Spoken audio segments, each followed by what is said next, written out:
Pisces. We're going to get into a reading for today. So if you are a Sweet Soul Tarot OG watcher, member, subscriber, you will know exactly where I'm at. I'm at my old setup.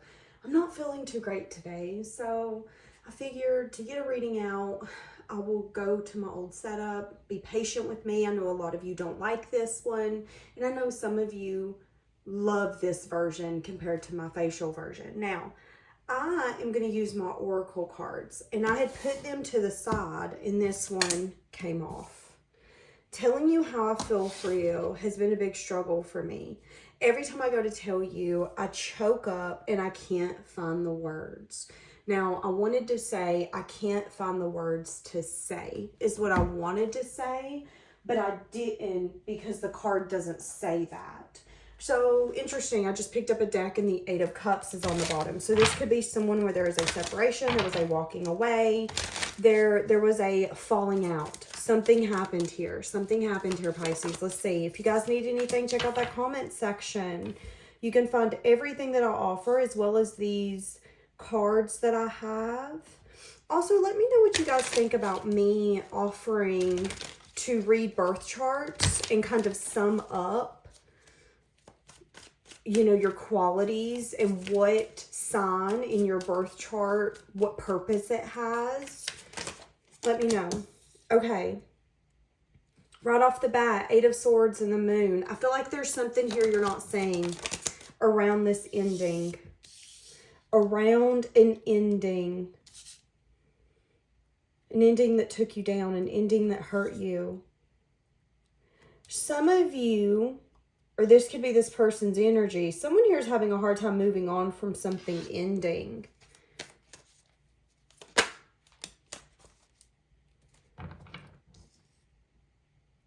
But you might not see this. You could be in your feminine energy, focusing on money, focusing on finances.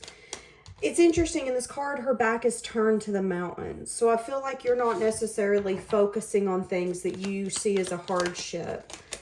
Yeah, turning your back on a collaboration, feeling like that's what's fair, feeling like that's just, making a final decision around what would be right for you.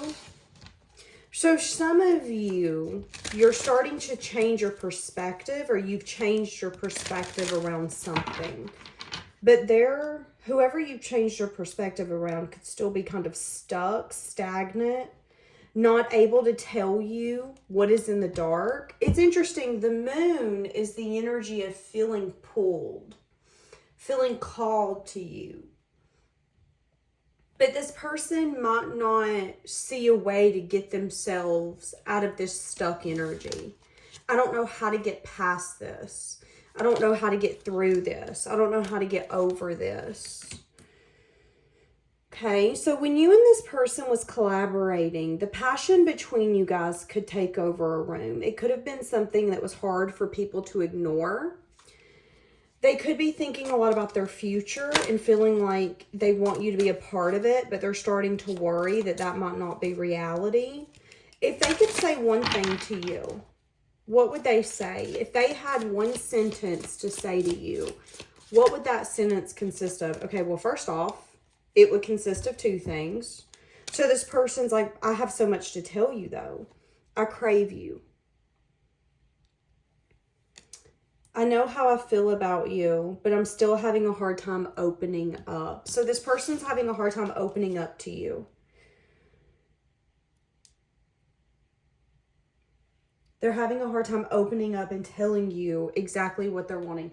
So what I'm going to do is I'm going to get my other deck, and I want to see if I can maybe get what took place here, what happened. This could have been someone who was in denial.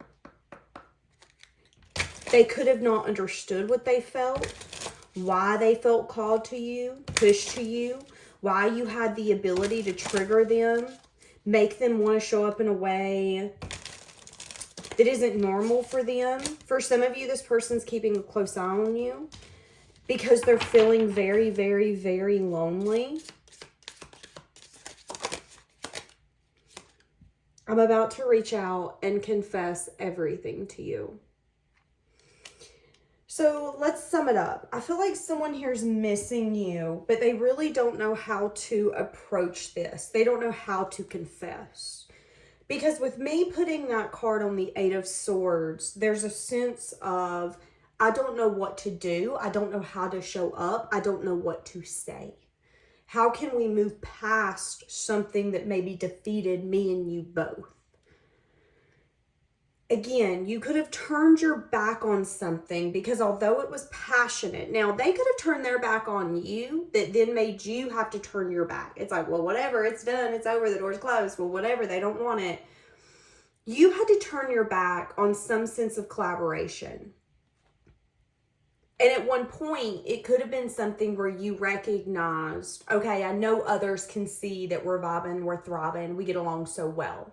I know others can see that me and you make a good boyfriend, girlfriend. We make a good partner. We work very well with one another. That within itself is a blessing because you can date 10, 15 people and still not be able to really mesh with them, teamwork with them, compromise with them, because not everybody's compromising looks the same. So you could have turned your back and you could have recognized, okay, the passion is amazing. I don't care who can see it. I need truth. I need clarity. I need conversation. Some of you needed accountability. Some of you needed this person to confess things to you that maybe they didn't see and they didn't know how. And it's like every time they felt, okay, I should do this, I should say this, they would choke up. They wouldn't find the words. They couldn't find the words. They would maybe shut down. They would detach. They would act in a way that made you know that they weren't ready. So some of you could be feeling this person craving you. Some of you are feeling this person craving you in this moment. What are they craving?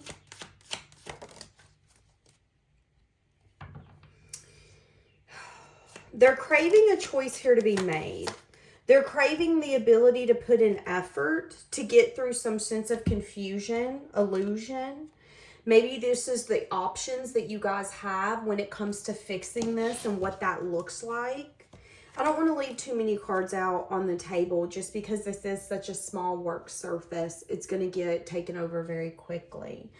So this person could be not only craving you, missing you, but craving the ability to fix this, to get through the confusion, to get through the illusion. Do they want you to take action towards them? Yeah. I think what it is this person wants you to take action towards them. I think how they're feeling, what they're thinking, it's a process. I feel like they're still in the energy of processing what they're feeling, what they're thinking, how they view this. And I feel they're still in an energy of maybe you coming in and opening up. And again, the justice is that I feel like that's not fair. I feel like it's not fair for you to be constantly opening up, trying to fix it, being vulnerable, showing communication skills, and for this person not to match. And again, that's another element of them not being ready. If you're married or if you're in a deep commitment, a long-lasting relationship, you should be able to look at your partner and open up some sense of dialogue and then be able to communicate that back with you. Maybe there was some sort of healing that needed to happen here. I'm getting a lot of fours, so it could have been 4 days ago, 4 weeks ago, 4 months ago, or 4 years ago when this crumbled. That's going to be for some of you. For some of you, this person is needed to heal the sides of them that fantasize about what their life could be, but they don't take action, or they feel so guarded, or they keep that vision to themselves. So imagine that you're dating someone, or you're in a commitment with someone, and they have all these dreams about what your relationship's going to look like. Well, we're going to get married, we're going to have children, we're going to travel, we're going to do all these things. But they've never said that to you. They've never told you that they want to travel with you, that they want to build something with you. Yeah, you might be living with them and dating them, but you're starting to kind of feel like it's stagnant, it's stuck. And over there, they're kind of dreaming up what the future is going to look like without kind of filling you in on where they want this to go. That's what I'm seeing. This person could have needed to maybe rest, reflect, heal, go without is kind of what I want to say. With the Four of Swords, I'm seeing the Three of Swords on top of that person. I feel like their behavior or the way that they handled this could have brought some sense of disappointment. Because, yeah, they could envision a future partner. They could think that you're perfect for that role. They could think, oh, you would be a perfect mom. You would be a perfect dad. You would be a perfect partner. However, there could have been some sense of disappointment because they weren't willing to speak truth, because they weren't willing to give clarity, because they weren't willing to go towards a new beginning. And sometimes a new beginning could be cutting things off that no longer serve your future. And again, the Four of Pentacles is giving me an energy of like, but I want to keep a lot of things to myself. My feelings, my resources, my emotions, my thoughts, my fantasies. And that could be something else here that's ending. A part of them that's maybe been very comforting to them in the season of life they've been in. But that also is coming to an ending. So again, I think this person is up leveling, so movement forward can be possible. But the only movement that they are unsure around making is how they can open up and confess to you. Because at one point you guys were, I wanted to say teammates. So you could have been on maybe the same team. I don't know how that would be possible. Maybe your kids played on the same team. Maybe that's what I'm getting. You could have worked together. You guys could have collaborated, where it's like maybe you go into their business, their corporation, and the teamwork, the communication skills were amazing. They were thriving, they were vibing. I mean, you could have looked at this person and went, hey, you have a power wash company. I need you to do A, B, C, or D. And they didn't have to ask you any other questions because you were very to the point. You were direct. Your communication skills let them know exactly what you needed with no room for questions. That's what I'm saying. So if you did collaborate with them, it could be something as simple as you hired them. It could be, again, something as simple as, well, we used to be coworkers. We were in college together. We would study together. They're my neighbor. Something here, again, teammates. I'm getting that you could have kids maybe in the same activity, sport, something of that sort. And there could have been some sense of like, again, collaboration, teamwork, but them not seeing a way to open up what they were feeling. So the moon to me, have you ever felt called to do something, say something, and you don't know why? Well, if you overthink it, you might miss a moment or an opportunity where it would have been very beneficial for you to speak up. Maybe that person needed to hear it. Maybe it would have taken that relationship to another level, and that could have become your future partner, or hell, your future best friend. That might become the aunt and the uncle to your dog, to your children. I'm feeling like this person had some sense of like inspired action that they wanted to take, but it was met by the Eight of Swords. Well, I can't. I shouldn't. Well, I don't know. The Eight of Swords is putting yourself in a predicament where you think that there's no ability to see something different or to move it forward simply because you've told yourself you can't. Imagine being in a parking lot and there's no other cars around, and you put your 16-year-old, you're like, hey, drive me around a parking lot. I need you to move the car. And they're like, but I can't. What you mean you can't? I can't. No, you can. You can put that car in reverse and back your butt out this parking spot and go to another empty parking spot. There ain't a car in this parking lot. What do you mean? Well, if they're scared, if this is something new to them and they don't know what is about to happen or what to expect, they could start really overthinking, overanalyzing. And now I'm seeing somebody have an anxiety attack. So, I mean, it could be something like that. And they could have felt called and pulled to do this. Again, like a child wants to learn how to drive. All of us have been 15, 16 before. In the U.S., you get your license driving with an adult, 15, driving by yourself at 16. Most of us were ecstatic for that moment, for that time. But if we would have put ourselves in a situation where it's like, but I can't be on the road with other cars. I can't do A, B, C, or D. You might then end up being 30 years old without a license, scared of something that's not even really that scary. Could it be? Absolutely. Should you trust other drivers? More than likely not. Not everybody drives the way you do. However, if you do live your life from a place of fear, you're going to continue to get moments with fear. And I know a lot of adults who didn't learn to drive until they were in their late 20s simply because they were scared. But then they got fed up because they got tired of having to depend on parents, having to depend on friends, having people tell them they're going to be there and they don't. So sometimes it takes us putting ourselves in a predicament where we think that we're stuck, where we think that there's no other choice or no possible way to fix something. And then we get uncomfortable and we fix it. Again, the example I just gave was me knowing someone in their 20s who didn't have a driver's license. She ended up getting to a point where she was like, I'm tired of depending on my family. I have a child to take care of. I'm almost 30. I need to do this. Now she drives and she acts like it's nothing. But at one point, that was her biggest fear. She was absolutely terrified, and that's okay. She had to work through that process. But her being terrified eventually got outweighed by her being fed up at the situation that she was in. And she looked in the mirror and said, you know what? I can change this situation.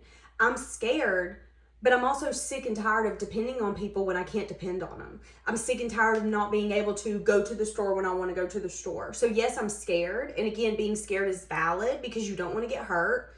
You don't want to be loved and left. Nobody wants to be abandoned.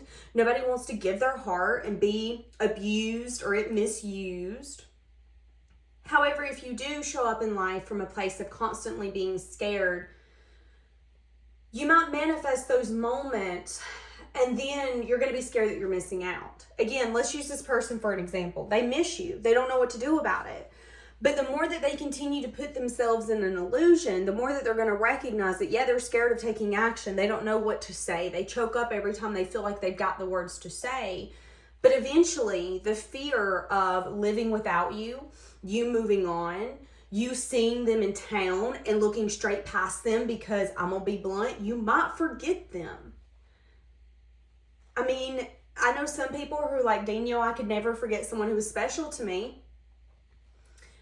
You might can if you meet someone who treats you 10 times better than they ever did.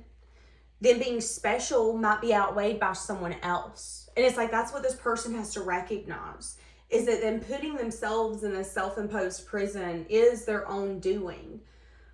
But they're going to have to get uncomfortable with what reality could be if they don't take that action, if they don't say those words, if they don't show up differently. So what are you up to? You could be loving yourself. You could be exploring new options with the Eight of Cups, Eight of Wands, Ace of Cups. You could be very determined to find something that's fulfilling, long-lasting, emotionally secure. So I see you taking action for a better future, a new future. So I'm going to be honest with you. A lot of you, Pisces, this is someone who's missing you. They miss seeing you. They miss being around you. But unless they're willing to take action, confess, and have open, honest conversations, I don't see it changing. I see you being a little more determined that you want something fulfilling. And some of you, you're in it. Some of you are in the process of manifesting it, and you're having to change behaviors, maybe things that you're doing, foundations that have been stable for you. So what do I mean by that? When I say foundations that are stable for you, I mean you could have the habit of dating the same person. That's a foundation that you've been used to. So maybe there's a part of you that's having to rewrite what that foundation looks like. Maybe you're having to re-understand what love is supposed to be, how it's supposed to show up, what that looks like.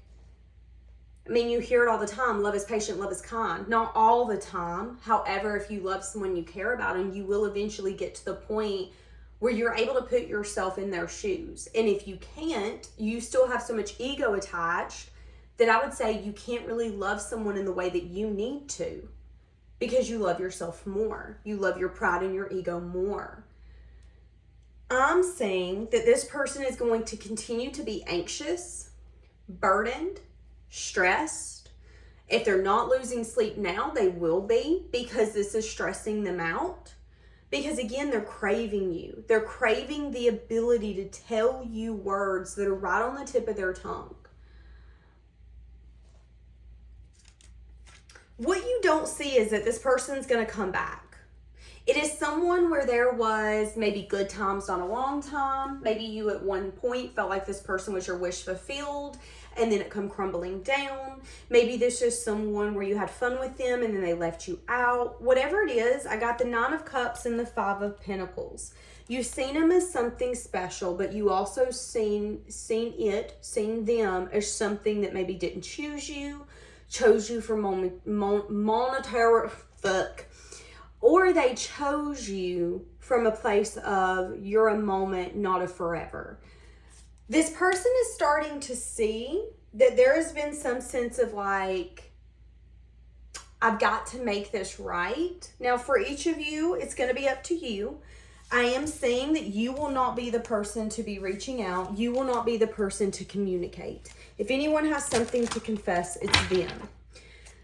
I'm saying that the more that they understand this and see this, the heavier it's going to get. It's time for a cycle to be completed. Maybe the cycle here for some of you is that this person wanted to remain inconsistent. For some of you, the cycle here is that this person has learned. They've learned what they've needed to learn to understand what they want from their future. Now they have to take those learning lessons and apply it into your relationship. That's where a problem has been.